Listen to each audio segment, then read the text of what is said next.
সময়ের সাথে সাথে যদি ভালোবাসা কমে যায় বুঝে নেবেন এটা কখনোই ভালোবাসা ছিল না, এটা ছিল সময়ের প্রয়োজনে একটু ভালো লাগা। হ্যালো, আসসালামু আলাইকুম। কেমন আছেন সবাই? আশা করি ভালো আছেন। আজকের নতুন ভিডিওতে সবাইকে স্বাগতম জানাচ্ছি। আজ গল্প করতে করতে ভীষণ মজাদার একটা রেসিপি শেয়ার করছি। ভালো লাগলে অবশ্যই রেসিপিটা ট্রাই করে আমাকে জানাবেন। আজ ছিল শীতের নতুন টমেটো, আলু আর পেঁয়াজের পাতা দিয়ে ছোট শিং মাছের ঝোল। শীতের দিন এই কারিটা খেতে যে কি ভীষণ মজা লাগে, না খেলে বুঝতেই পারবেন না। এখানে ছোট শিং মাছ আমি ভালো করে পরিষ্কার করে ধুয়ে লবণ হলুদ মাখিয়ে ভেজে নিচ্ছি। আর অন্যদিকে তেলের ওপর পেঁয়াজের সাথে সাথে আলুটাকেও আমি ভেজে নেব। আলু এভাবে লবণ দিয়ে ভেজে রান্না করলে কিন্তু খেতে বেশ মজা লাগে, আলুর সে পানসে ভাবটা থাকে না। তেলের উপর লবণ আর পেঁয়াজের সাথে আলুটাকে ভেজে নিচ্ছি। এখন একে একে দিয়ে দিব রসুন বাটা, জিরা বাটা, আরও দিব হলুদ, মরিচ, ধনিয়ার গুঁড়ো।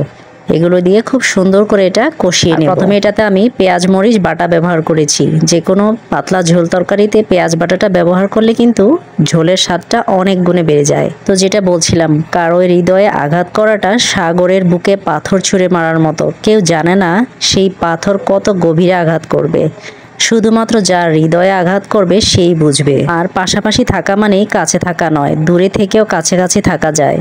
এটা কেবলমাত্র আপনার মানসিকতার উপরে নির্ভর করে। এদিকে আমার আলুগুলো ভালো করে কষানো হয়ে গেলে এটাতে টমেটো দিয়ে দেব। টমেটো দিয়ে লাস্টে এখানে পেঁয়াজের পাতাগুলো অ্যাড করে দিচ্ছি।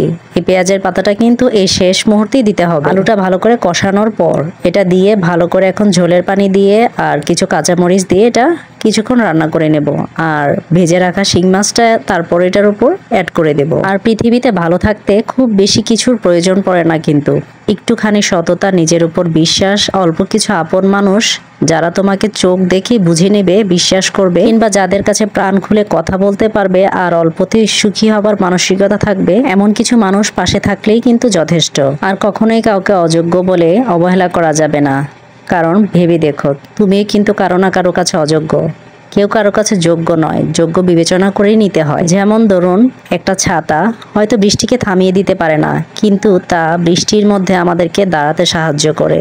তেমনি নিজের প্রতি কনফিডেন্স হয়তো নিশ্চিত সাফল্যের নিশ্চয়তা দেয় না, তবে তা আমাদের যে কোনো চ্যালেঞ্জ মোকাবেলা করার শক্তি কিন্তু ঠিকই দেয়। তো এখানে আমি শিং মাছটা অ্যাড করে অল্প কিছুক্ষণ রান্না করে নিয়েই তুলে নেব। আর লাস্টে ভাজা জিরার গুঁড়ো আর ধনেপাতা দিয়ে তুলে নেব। শীতের দিন ধনেপাতা ছাড়া রান্নাই যেন বৃথা। তো এই কারিটা খেতে কিন্তু ভীষণ মজা, অবশ্যই বাসায় ট্রাই করে দেখবেন। আর মন ভালো করার জন্য কিন্তু খুব বেশি কিছুর প্রয়োজন হয় না, প্রিয় মানুষগুলোর একটু হাসি কিন্তু যথেষ্ট।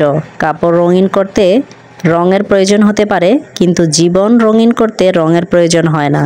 প্রয়োজন হয় শুধু ভালো বন্ধুর আর কিছু আপনজনের। এই তো, সবাই ভালো থাকবেন। আল্লাহ হাফেজ।